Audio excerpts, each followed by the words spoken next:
thinking you're so important just because of $300. I don't care about such a small amount of money. Chuckling, my son and his wife looked down on me, hurling harsh words. I've been helping them for 10 years since they told me they were struggling financially. Even though they never found steady jobs, I held my tongue and tried to find ways to support them. And what do I get in return? Why did I bother helping them in the first place?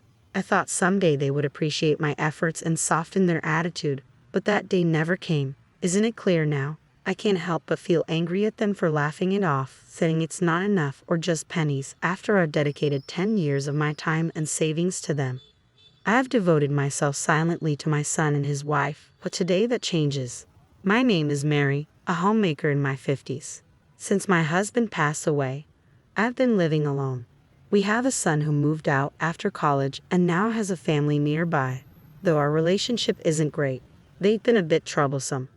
After college, my son got a job where he met his wife, who became a full-time homemaker after they married.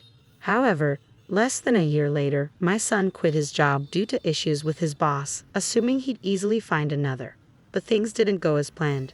Despite searching, he struggled to find suitable work and eventually gave up altogether.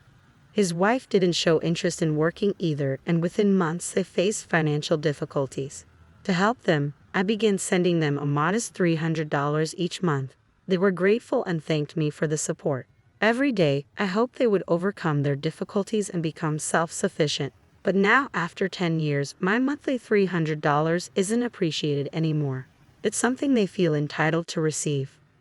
For example, one busy month filled with family events, I couldn't find time to meet my son and his wife on the usual day. I give them their monthly money.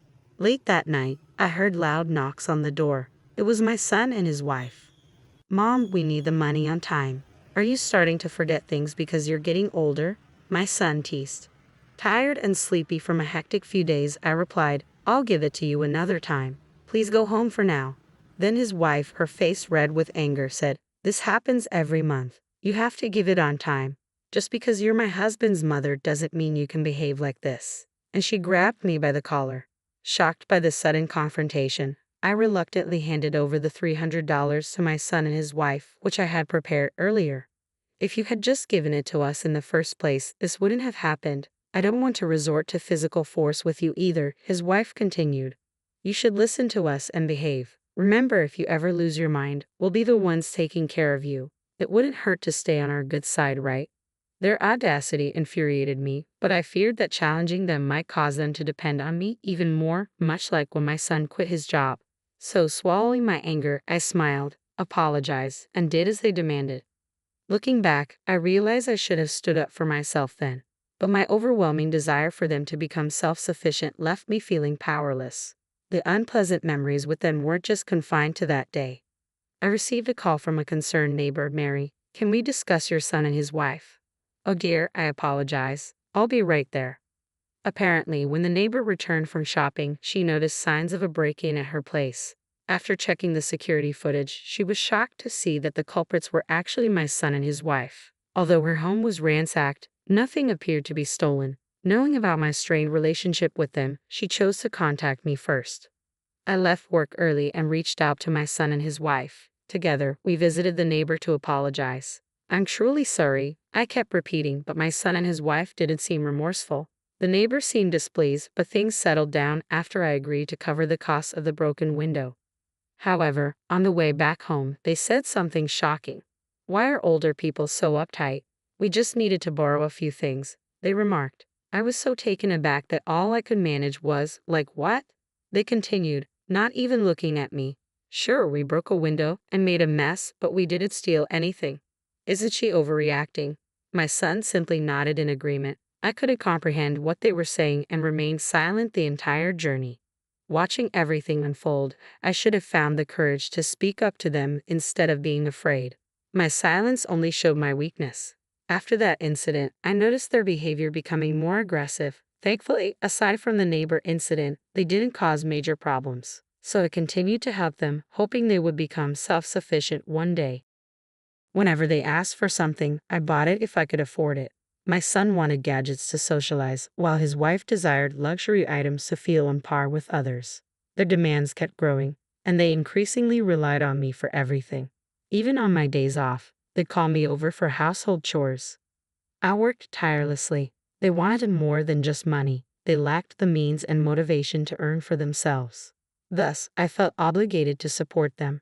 Despite my exhaustion, I remained dedicated to my job and fulfilled their requests, which left me drained. I developed dark circles under my eyes, my skin became rough, and dizziness became a regular issue. My son and his wife mocked me, saying, "You look like a mess," and his wife even pointed at me, saying, "She's given up on herself." I didn't have the energy to defend myself against their hurtful words. Deep down, I knew I was reaching my limit, but I felt if I stopped working and helping them, everything would fall apart for all of us. So, despite my exhaustion, I kept pushing myself, determined to hold everything together. Honestly, I had wanted to lean on someone and give up a long time ago. One day, while I was doing chores at my son's house, a small incident sparked an argument. I was already stressed and tired, so every little thing they did annoyed me. His wife then made a cutting remark, saying, "You act like $300 is such a big deal." My son, influenced by her words, added, "We don't need that messy amount," and handed back the $300 I had given them that day. They scoffed, saying, "If you're going to give us money, bring a decent amount," mocking and looking down on me. Those words sparked something inside me. "Fine then," I blurted out, "I'll stop. I won't think about the future or your feelings anymore." They both looked puzzled as I began packing my things to leave, but soon they burst out laughing. "Come on, Mom, quit playing around. If we left you, you'd be all alone. You wouldn't have the courage to live without your precious son and his wife," my son mocked. "Mary, since when did you become such a joker? That wasn't funny at all. You had me worry for a moment there," his wife chimed in. They thought I was just venting frustration and not serious about ending the financial support. They continued to mock me. "If you've got the courage, go ahead and leave," they challenged. "But if you do, we'll cut ties with you. Think you can handle being all alone? You'll regret those words soon enough. Your stubborn mom could never do something like that, right?" I felt completely cornered by their words, yet they continued to treat me poorly. I started questioning what I was gaining from supporting them. Buying them things they wanted, doing their chores. Wasn't I just being used and taken advantage of? It felt like they were exploiting my kindness, treating me like a servant even when I was at my breaking point. They might be family by blood, but their behavior made it hard to see them that way. "I'm serious. Remember that you asked for this," I asserted, but they just laughed it off, treating my words like a joke. "Go ahead and try, but you'll regret it soon. I can already see it." My son's words ignited a fierce determination within me. "I'm not going to take this lying down. I'll make them realize how much they've underestimated me and how wrong it is to treat me this way." As I packed up to leave their house, all I could think about was how I would stand up for myself. First things first, I cut off all the support I had been providing to my son and his wife, just as I had promised. No more money, no more financial aid, and no more helping out around their house. Nothing. From my perspective, I had always lived for the sake of my son and his wife, prioritizing their needs over my own. Taking action without considering them was new to me. Now, I could take a break without worrying about them. I could spend my money on myself and do chores just for my own satisfaction. Experiencing this newfound freedom was truly wonderful. My son and his wife believed I would never cut ties with them and live independently. But in reality, the independence I had yearned for over a decade was exactly what I achieved. Moreover, I decided to exert more pressure on them. I had leased the apartment they lived in after they were evicted from their previous place due to financial difficulties. Naturally, I was also the one paying the rent. Since I had decided to stop supporting them entirely, it didn't make sense to continue paying their rent. Therefore, I contacted the real estate manager and terminated the lease. The manager, who understood our situation, cooperated with me. They were given a month's notice to vacate the apartment, with the understanding that if they didn't comply, formal action would be taken. That night, I sent a text to my son and his wife, informing them that if they didn't move out of the apartment within a month, it would become a serious matter. They read the message right away, and within minutes, my phone started ringing. "Mom, what the hell is this? Where are we supposed to go?" My son shouted as soon as I answered. I could hear his wife panicking in the background. "You may have forgotten, but I was the one paying for that apartment. I told you I was stopping all support, didn't I? So, canceling the lease was the next step." I replied calmly. "We never agreed to that." You said you'd stop sending money, but we assumed everything else would continue, my son protested. I chuckled at his naive expectation. Really? While you speak so harshly to me, you thought you could still rely on my support for everything else, except the allowance? It's astonishing to see how naive my son and his wife can be. I had let them treat me however they pleased for too long. Even when I expressed my discomfort, I always gave in to their demands, financially and with my time. It was somewhat selfish of me, hoping they would eventually become independent. But I was mistaken. They were the type to take advantage of my generosity as much as they were pampered by it. In hindsight, I should have clearly asserted my position and made them understand.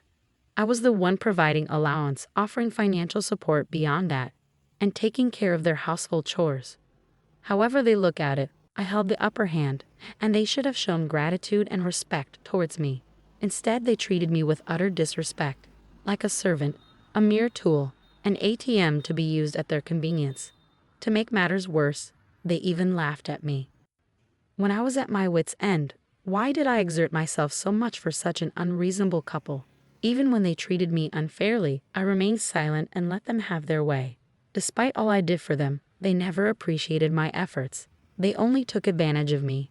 It wasn't until I reached my breaking point that I realized how selfish and dismissive they truly are, and how they never truly saw me as family. They may have viewed me as a resource, but never as family, not even a little bit. Why didn't I see this sooner? Why did I keep giving my all until I felt completely overwhelmed? Why did I continue believing in them? Looking back, I realized how pitiful my past actions were. I tirelessly supported them, hoping they would eventually become self-sufficient, but all my efforts seemed to count for nothing. As I reflect on the past, my anger towards them intensifies. I feel the need to confront them and demand accountability. I won't be satisfied until they acknowledge their mistakes and apologize. Fueled by these emotions, I spoke up again.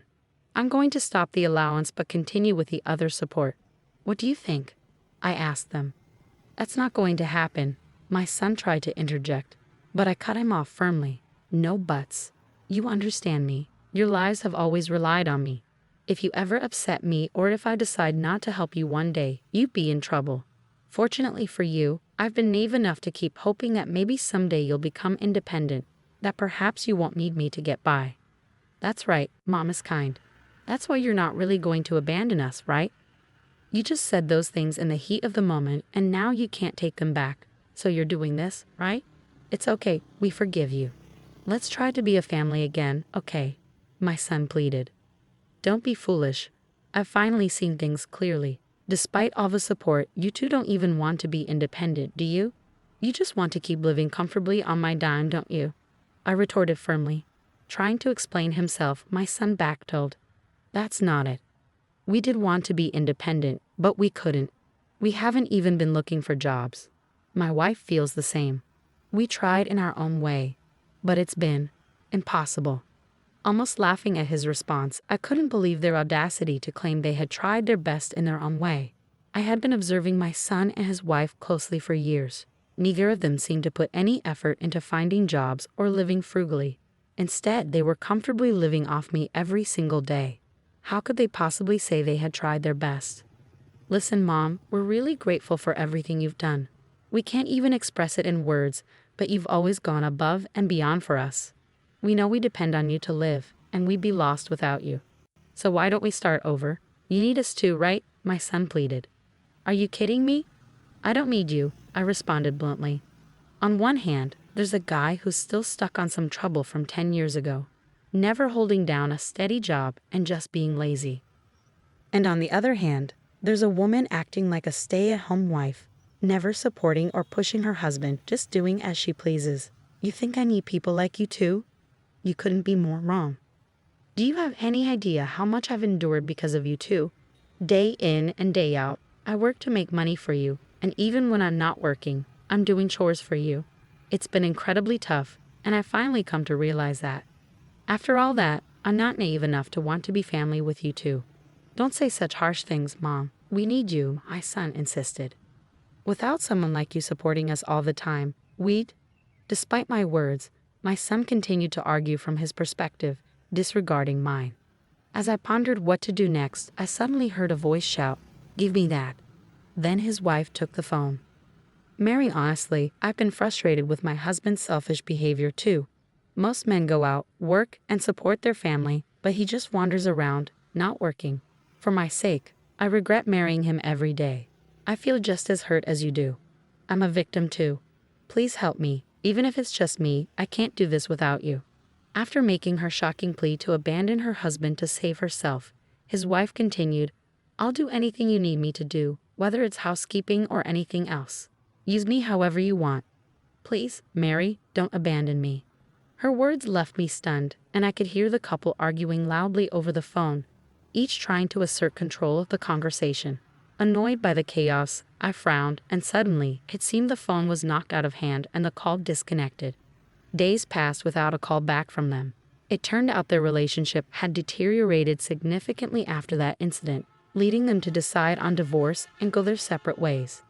They blamed each other and even fought over money, prolonging the dispute until their divorce was finalized. After the divorce, both of them tried reaching out to me, but by then, I had already blocked their numbers, so I never heard from them again. My son took on a factory job, working day and night just to make ends meet. Meanwhile, his ex-wife tearfully returned to her parents' home and confessed everything. They reprimanded her harshly. She came to apologize, accompanied by her parents, but she was crying so much that I couldn't make out her words. Since then, I've been living for myself. For a decade, I had been tied down by their needs and never had a moment to focus on myself. Embracing a life centered around my own needs felt incredibly refreshing and liberating. Although I ended up alone without them, I found solace in it. I'm uncertain about the future. There may come a time when I won't have the luxury to live solely for myself. But for now, I believe I deserve to prioritize my own happiness.